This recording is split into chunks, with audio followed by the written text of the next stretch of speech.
Good afternoon. Destin over at Camping World in lovely Center Conway, New Hampshire. We're doing a walk around of the 2022 Aspen Trail 17BH. Nice little starter camper, and arguably one of the best starter campers for 2022.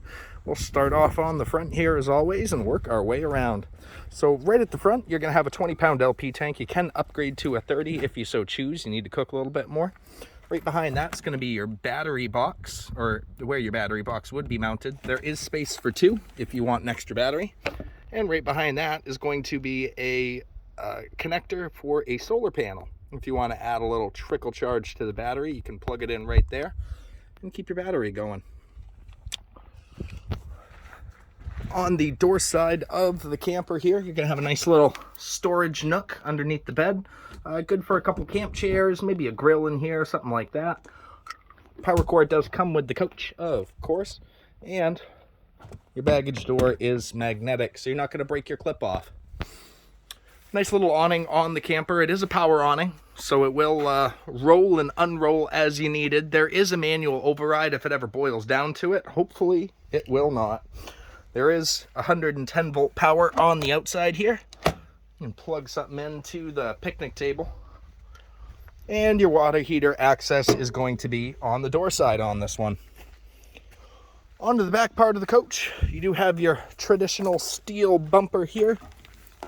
You can put your sewer hose in the hole there. And then you got some rear stabilizers as well. Cut down on the rocking of the camper. And on the back side, we have the glass. So you got a nice window for one of the bunks there. Right underneath that window is going to be your sewer exit. Now it is a single sewer exit. You won't need a Y pipe or anything like that. It's pretty basic. Got your gray handle and your black handle right next to that. Makes for breaking down the tanks easy. 30 amp power connection right there. And on the front part is our water connections. So you have your city water connection and your fresh fill. So of course, if you're off gridding, you're going to want to fill your tank, and if not, just throw a couple gallons in your tank and hook up to city when you get there.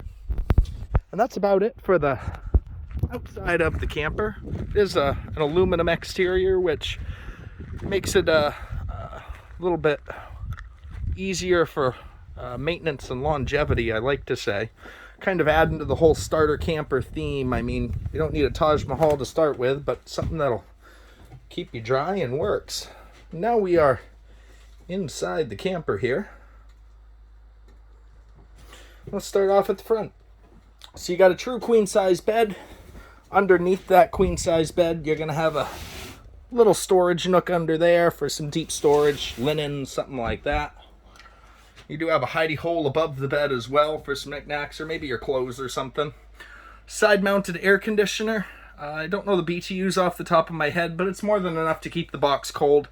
The benefit to it is, of course, if your AC ever gives you trouble, you can just go grab a new one from Walmart.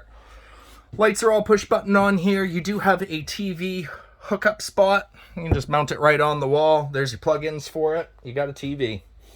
Dinette's a pretty decent size. As I sit in here, you probably space for 4 adults, maybe 2 or 3 kiddos on that side, depending on how big the kiddos are. And you got a window that actually opens right by the dinette too. It will convert down to a bed if you so choose. Those 2 legs will pop right out, and it will rest on those plastic slats right there, make into a bed. Up above the dinette, nice little storage hole right up there. It goes on both sides. I've seen some people aftermarket take these panels out and get a little bit more accessibility into the storage nook up there. But you do have one. And onto the bunk beds. So you got 2 twin-size bunks in here. Both have a push-button light so they can see what they're doing. And the bottom one, whoever the lucky one may be, does get the window. Underneath that, CO2 detector and your fuse box. All right, on to the commode. Pretty basic in the back here. You do have your commode, your toilet right there, and your shower. Now it looks like there's no shower wall in here, but it really is. And I'll give you a 6 foot tall and stand it up straight. I got just enough with a little head hole here So you can be a taller gentleman and still fit in the... Moving on down into the kitchen. It's your ever-chill fridge. You do have a little freezer box on top of that. Of course, it's plastic off right now. There we go. Little mini freezer box. Greystone microwave right above there. And we have a 2-burner Suburban cooktop. Underneath that, you got 2 pull-out drawers here. Silverware spots.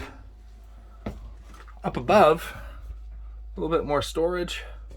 Got 2 doors on that one. Another window right next to the sink, and I like the placement of the window. You can actually see your campsite. You got a single bay plastic sink.